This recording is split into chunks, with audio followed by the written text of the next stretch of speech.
So I'm here again with Alan Hinton. Alan, the first preseason training session, the first week actually, with the Sounders. A little chilly, but glad to have you here. Well, it's nice that the Sounders are back. It means get busy watching them grow and become a good team.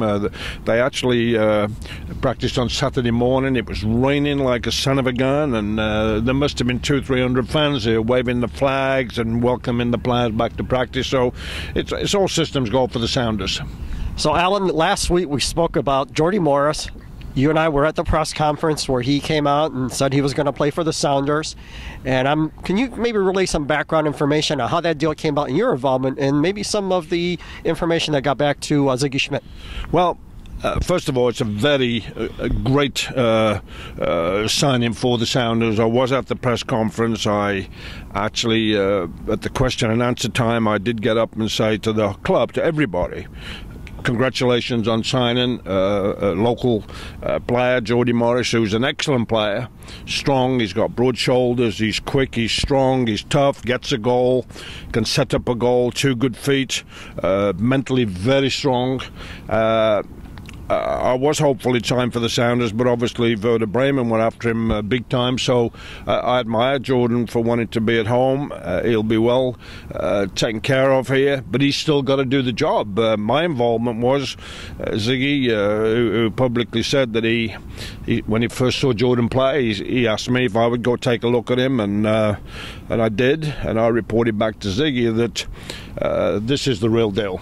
You know, he has a great desire for the game. He's a goal scorer. He's a bit of a bulldog. Never say die effort.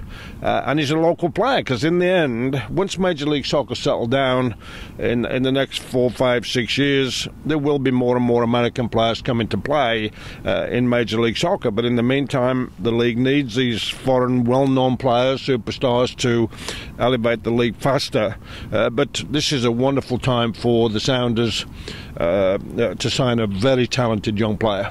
So you felt that this was probably the best move for him rather than playing overseas? Well, I do, because, Werder Bremen, they actually won last Saturday, so maybe they have a chance of staying in the Bundesliga. But the downside for Jordan, if he'd have gone to Bremen, was they put him under almighty pressure to score goals, to be their saviour, because they haven't been scoring goals. Would the coach keep his job? Would the team get relegated to the second division? And then would he be out in no man's land like Edson Butler was for a few years with Ingolstadt? That's now actually Ingolstadt is in the Bundesliga first division. But the bottom line is that it's all done now, sealed, and Jordan's off with the U.S. national team at training camp. Then he'll come to the Sounders training camp in Tucson, and I think it's a great day for the Sounders. But at the end of the day, the love fest is over. It's now time to do the business. And at the press conference, I also told Jordy, listen to Ziggy and the coaching staff, and they're very good here, and they'll guide him nicely. I think Jordy Morris will push Dempsey and Valdez and Martins to even greater things, because they know he'll be breathing down their neck. They don't want to be left out of the team for a young rookie in many ways. So I think the Sounders squad is already strong, and it will get stronger. They'll only need a couple players, if they can find them, that can help the team be better. Otherwise, they'll stick with what they've got, and that's already very strong. Cascadia will be strong. Portland's got a bit of pressure. They are the champions. They'll have to go around America now, proving that they are worthy champions. They've upgraded a little bit, I think. Vancouver's going to be good. So the Cascadia is good.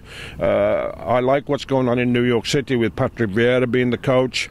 I did read that he may bring some young players out of Manchester City that cost big money on loan, which I think is good. Those young players can do the running of the old guys like Pirlo and Lampard and Veer up to a point. But I also am very pleased to hear that I think Didier Drogba is going to be back in Montreal, and that's very good for the Montreal franchise and for Major League Soccer. So I think around the league, lots of things are going on. Everybody starts on zero. Your thoughts on what's going on overseas, and maybe it's time for video review in soccer overall.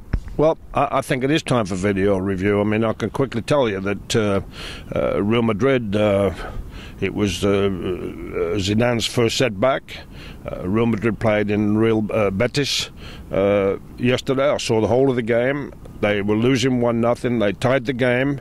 and their goal was offside. The assistant referee didn't put his flag up. It was clearly offside based on the replays.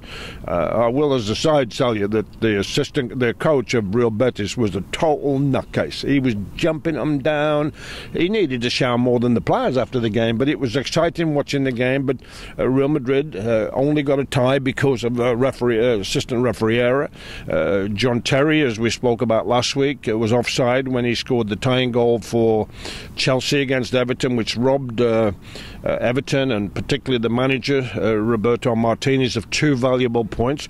That mistake by the linesman could cost the Everton manager his job. Roberto Martinez is under pressure. So is Tim Howard. He gave away a penalty kick when he was a bit late on clearing the ball. It's time for Tim now to come back to America, I think. But, the other thing is that the Arsenal game, we all know what De Costa is like. He's like a bandit. He's always looking to get people in trouble. And he's previously this year got an Arsenal player ejected.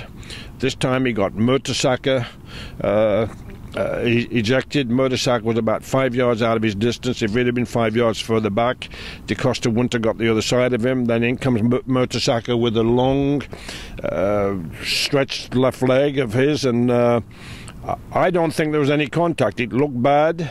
The referee gave Mertesacker a straight red card in the 18th minute, which was a big blow to Arsenal. Looking at the replay and listening to the comments, I'm not sure there was any contact there. So I would love if English Premier League or tried down in the lower divisions first, where you adopt the NFL rule where the coach on each team can use what they call the red flag rule. So if they see a dispute, they see something that they didn't like, they throw the flag on the field. One in each half is allowed. If it's correct, then you don't get penalised. If it's frivolous and it's a waste of time, then you lose a timeout, which is a penalty. So I think they could find that deal in soccer. I don't know what they would do, but it's time for video replays. Because the game is getting too fast. Well, Alan, thank you once again for your comments this week. I hear you may be potentially going down to Tucson, and if that's the case, Alan, we'll do something remote, probably by phone, but we'll tape it and again give our fans the opportunity to listen. Alan Hinton Unleashed. Well, thank you very much. I like to be in Tucson. I like to be around the players. I like to be around the other teams. I like to see what they're all about through my eyes. I don't have to call people and ask information. I see it myself, and that's what makes me pleased to be a pundit.